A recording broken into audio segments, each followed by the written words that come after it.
Good day everybody, it's me Nate. I'm back with another DCS Mach-1 video. And actually we're here to revisiting an old video because today we're going to go over a revised startup.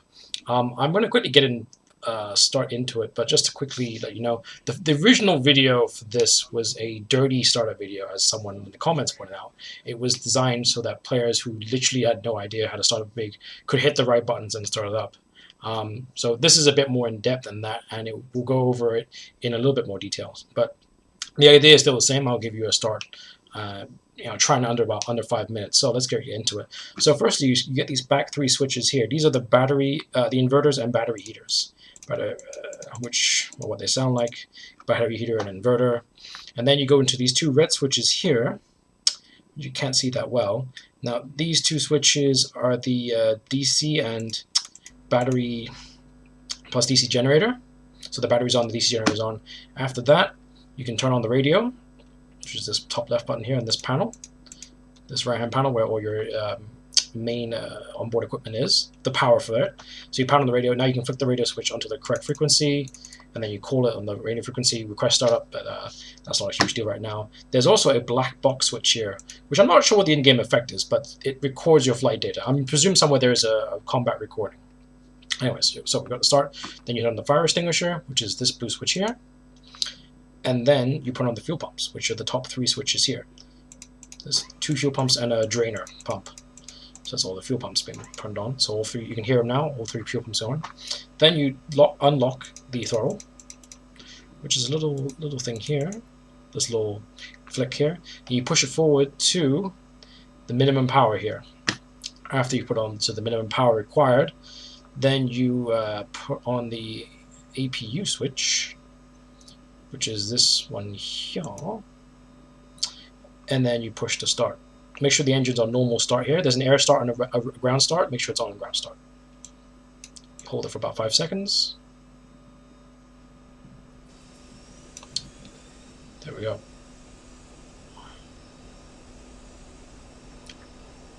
Now, this takes about 45 seconds, but you want to make sure this gets to about 60%.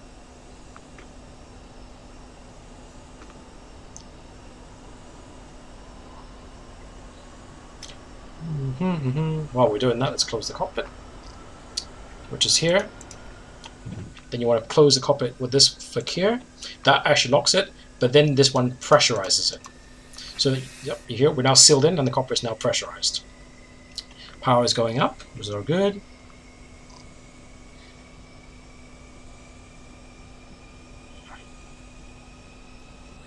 There we go, that's 60%.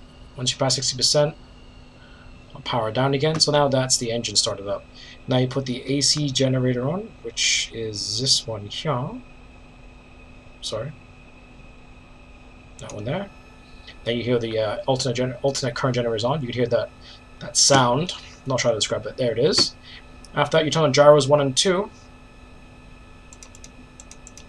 Gyro 1, gyro 2. That powers all your gyroscopic instruments, so you see everything's just come online. After that, you can hold down this little switch here. Where's that gone? There's a little blue switch there, and that aligns the directional gyro. Now that's not moving, so it's already aligned, which is fine.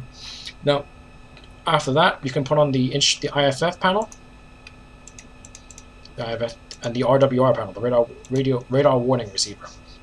You can also put your radar on standby, should you so wish. Now it's on standby, so it's powering up. The radar does take time to power up, so I think it takes about 5 minutes for the radar to power up, so you might want to turn that on 5 minutes before you engage in combat. Now, in the manual, it actually gives you the individual switches here, what they are. I won't go into it. These are all the electrical switches for your on-screen instruments. So pylon power, autopilot power, all the electrical instruments are powered from this panel here. You can call it, if you fly planes like I do, like I'm a pilot, this is what you would probably call the circuit breaker type switch. There are obviously no circuit breakers here, but this is as close as you're going to get. So that's all the circuits. So you would turn them all up at this stage.